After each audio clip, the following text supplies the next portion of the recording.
Chapter 3. God remains faithful. Then what's the advantage of being a Jew?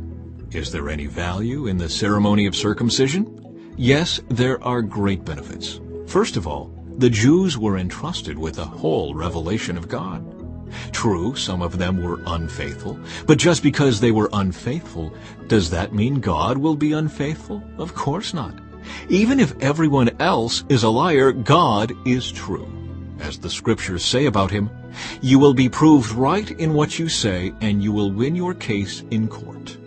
But, some might say, our sinfulness serves a good purpose, for it helps people see how righteous God is. Isn't it unfair, then, for him to punish us? This is merely a human point of view. Of course not. If God were not entirely fair, how would he be qualified to judge the world?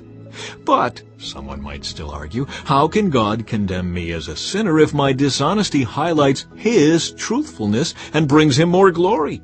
And some people even slander us by claiming that we say, the more we sin, the better it is. Those who say such things deserve to be condemned. All people are sinners. Well then, should we conclude that we Jews are better than others? No, not at all, for we have already shown that all people, whether Jews or Gentiles, are under the power of sin. As the Scriptures say, no one is righteous, not even one. No one is truly wise. No one is seeking God. All have turned away. All have become useless. No one does good, not a single one.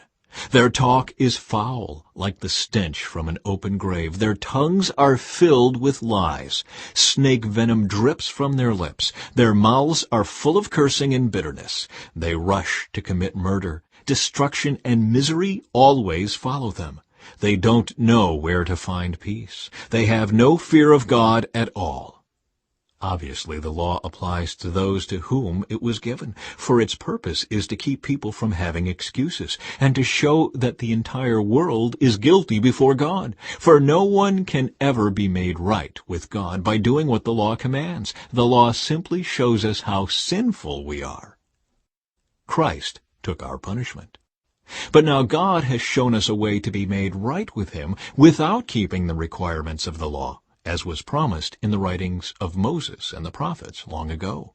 We are made right with God by placing our faith in Jesus Christ. And this is true for everyone who believes, no matter who we are. For everyone has sinned. We all fall short of God's glorious standard. Yet God, with undeserved kindness, declares